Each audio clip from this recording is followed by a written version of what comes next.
Good afternoon friends, myself Jansari Kishore.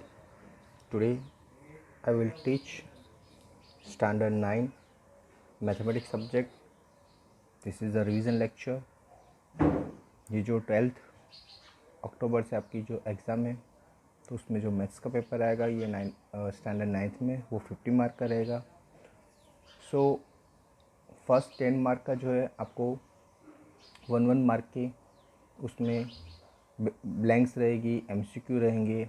Okay, तो इस तरह से रहेगा क्वेश्चन. सेकंड जो आपका 20 मार्क का यानी 2 मार्क के 10 क्वेश्चन रहेंगे वो आपको सम आएंगे. 2 मार्क के आएंगे, 3 मार्क के आएंगे और 4 मार्क के आएंगे. इस तरह से आपका 50 मार्क का पेपर बनेगा.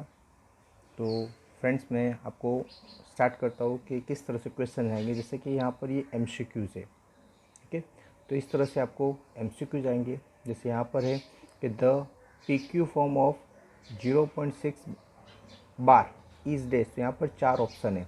तो 4 ऑप्शन का जो यहाँ आंसर है वो आपको दिया ही होगा. तो आंसर आपका है 2/3.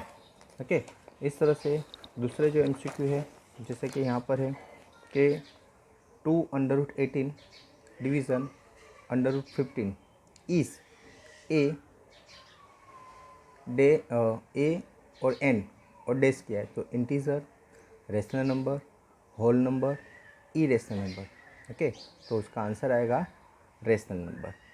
तो फ्रेंड्स, तो इस तरह से हमें ये जो MCQs है उसको सॉल्व करने हैं. तो ऐसे हर एक चैप्टर में से जो मैंने चैप्टर करवाए हैं, जैसे ये चैप्टर 1 के मैंने कराए, इस तरह से हर एक चैप्टर में इस तरह से MCQ है तो आपको करना है. दूसरा, मैं एक जो PDF फाइल सेंड करूँगा वो PDF फाइल में जो जो चीज़ें वो कंपलसरी आपको अच्छी तरह से पढ़नी है. जैसे ये MCQs है कि days should be added to x² - 8 so that the result is exactly divisible by x + 3. तो डेज शुड बी एडेड, क्या ऐड करेंगे तो x² - जो 8 है, so that the result is exactly divisible. तो डिविजिबल हो जाएगा. तो आंसर आएगा आपका -1. Okay, if x - 1 is a factor, x - 1 क्या है, फैक्टर है of 4x³ + 3x² - 4x + k, then what is the value of k. तो यहाँ पर x - k, तो x - 1 is equal to 0, x is equal to 1. तो यहाँ पर x को 1 लिखोगे तो आंसर आएगा -3. तो इस तरह से आपको आंसर फाइंड आउट करना है. ओके फ्रेंड्स, नाउ जो 2 मार्क के जो सम है उसमें आपको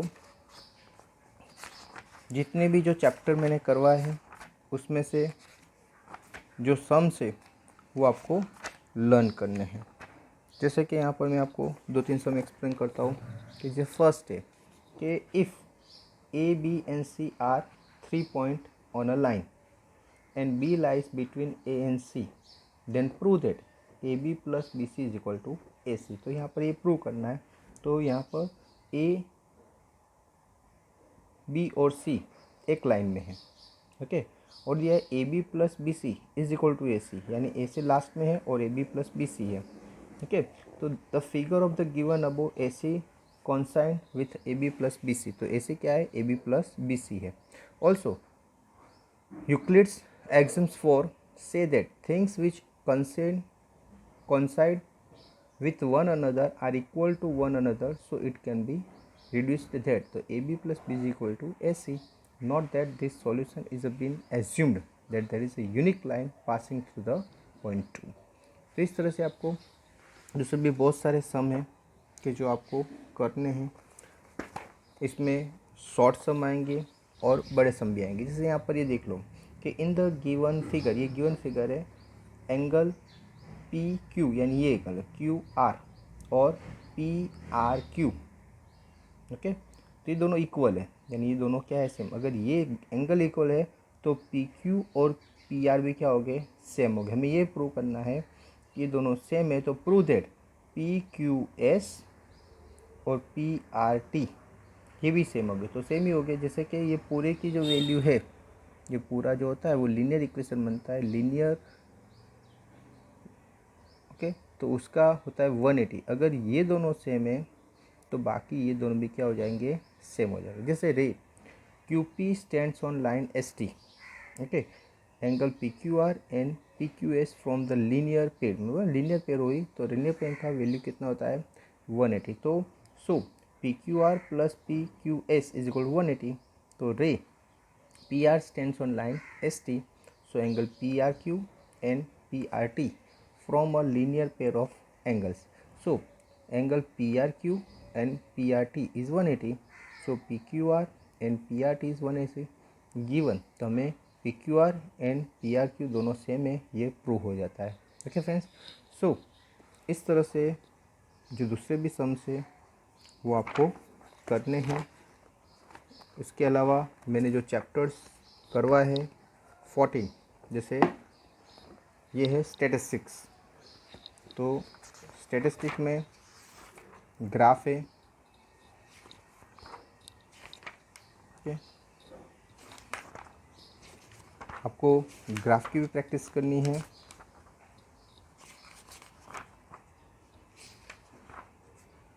ओके, लिख लीजिए। जैसे ये सम है 5 people were asked about the time in a week they spend in doing social work in their community. They say 10, 7, 13, 20 and 15 hours respectively।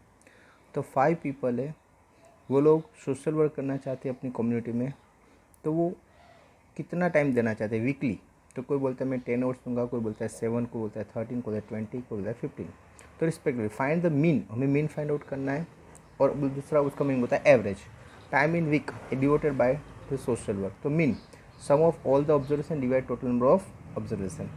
तो यहाँ पर हम सबका स्वयं करेंगे।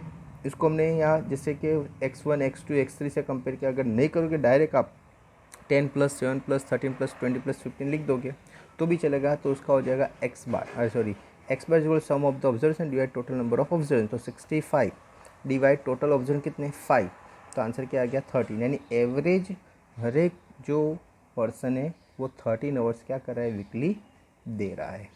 सेम थिंग यहाँ पर है find the mean of the mark obtain by the 30 students of mark class 9 of the school given sum number 2 sum अनरिच रिमेंबर। तो यहाँ पर भी जो आगे सम दिया है उसमें ही करना है। तो x bar equal to x1 x2 इस तरह से x 30 तक है और डिवाइड 30। तो सबका टोटल करेंगे तो x bar is equal to 1779 divide 30, तो 59 पॉइंट आंसर आता है 59.3। तो इस तरह से आपको मीन फाइंड आउट करते हैं। अभी नेक्स्ट जो चैप्टर है उसके बाद का वो है आपका प्रोबेबिलिटी। तो प्रोबेबिलिटी में भी आपके जो सम है, जैसे यहाँ पर दिया है कि 2 coincide tossed simultaneously 500 times and we get 2 heads 150 time, 2 head कितने टाइम 105 टाइम, 1 हेड कितने टाइम 275 टाइम, नो हेड कितने टाइम 120 टाइम। तो हमें find the probability of occurrence of each of the event. Let's denote the events of getting 2 heads 1 head and no head by E1 E2 and E3। Okay E1 अभी E1 E2 E3 भी लिखे या A B C भी लिखे। तो जैसे A B और C तो यहाँ पर PA लिखेंगे, या E1 लिखा है तो 105 डिवाइड 500 तो 0.21 यानी क्या है ये 2 हेड। उसके बाद 1 हेड कितना 275 डिवाइड 500 तो 0.55 और नो हेड यानी 120 डिवाइड 500 डिवाइड इक्वल टू 0.24। अब इन सबका प्लस करोगे तो आंसर क्या आ जाएगा 1 आ जाएगा। ओके फ्रेंड्स, तो इस तरह से आपके ये जो सम है, जैसे कि यहाँ दूसरा एक सम है on 1 page of the telephone directory there 200 telephone number. एक पेज है उसमें 200 टेलीफोन नंबर्स है। The frequency distribution of their unit place digit example number, यहाँ पर एग्जाम्पल नंबर दिया है कि 25828573। The unit place digit 3 okay given following. तो 0 नंबर वाले कितने 22, 1 वाले 26, 2 वाले 22, इस तरह से ये नंबर दिए। अभी हमें फाइंड आउट किया without looking the page the pencil is placed one of the number. आपने without randomly you can select any one number. The number is choose in a random. What is the probability that you digit in place 6। अगर आपने 6 पर रख दिया तो क्या होगा, तो टोटल 6 दिया तो 6 में कितने 14 और टोटल नंबर कितने 200, तो 14 डिवाइड 200। ओके तो एक्स यहाँ पर होगा प्रोबेबिलिटी के the probability of the 6 digit in the unit place is equal to frequency of 6 divide total number of selected telephone numbers. So 14 by 200, that means 0.07. Okay, so you can similarly obtain the empirical probability of the occurrence of the number having other digit in the unit place. Okay friends, तो same तरीके से आपको जितने भी जो 1 mark के 2 mark के जितने भी सम है वो आपको करने हैं. ओके, जैसे यहाँ पर आपको सम दिया है, जैसे आपको ये दिया है कि you know 1 7 is equal to ये है, तो मैं 2 7 3 7 4 7 5 7 6 7 फाइंड आउट करना है. तो क्या करना है, तो ये 1 7 है, 2 से मल्टीप्लाई कर दो 2 7 होगा, 3 से मल्टीप्लाई कर दो 3 7 होगा, 4 से मल्टीप्लाई कर दो, यानी इसको मल्टीप्लाई करते रहना. जैसे यहाँ पर दिया है कि 2 7 है 2 मल्टीप्लाई 1 7, तो 2 और ये जो 1/7 था उसका आंसर यानी 2 से मल्टीप्लाई करते ये, 3 से मल्टीप्लाई करते ये, इस तरह से 7 तक मल्टीप्लाई करते हैं. उसके बाद express the following point P Q where P and Q are integers. यहाँ पर हमें क्या करना है, पी क्यू फॉर्म में करना है. तो 0.6 का बार है, तो लेट्स एक्स डू 0.6 बार यानी 0.666 कंटिन्यू चलेगा. अभी पहले 10 से, तो 10x इज इक्वल टू यहाँ 6.666. अभी 10x is equal to 6 + x. Okay, 10x is equal to क्या हो गया 6 और प्लस क्या करेंगे ये, इसका मीनिंग x हो गया. तो 10x में से x निकालेंगे तो क्या आएगा 9x इज इक्वल टू 6. तो x is equal to 6/9, x is equal to 2/3, thus 0.6 बार इज इक्वल टू 2/3. इस तरह से बाकी जो सम है सेम तरीके से आपको करने हैं. ओके फ्रेंड्स, अभी उसके आगे देखेंगे कि ये है right the following decimal form in same kind decimal expression. जैसे यहाँ पर 36/100 तो इसको डेसिमल पॉइंट में कैसे लिखेंगे, तो 36 डिवाइड 100 तो 0.36. The decimal expression of 36 divide 100 is a terminating यानी फिक्स नंबर है. ओके, उसके आगे बढ़ेगा नहीं. ओके फ्रेंड्स, तो इस तरह से आपको ब्लैंक MCQ आएंगे, ब्लैंक आ सकती है, छोटे क्वेश्चन बड़े क्वेश्चन, ये आपको मैथ्स का पेपर है. ओके फ्रेंड्स, आपके इसके साथ PDF जो दूंगे वो PDF खास करनी है, PDF में से आपका पूरा पेपर होगा. Thank you very much to listen me carefully.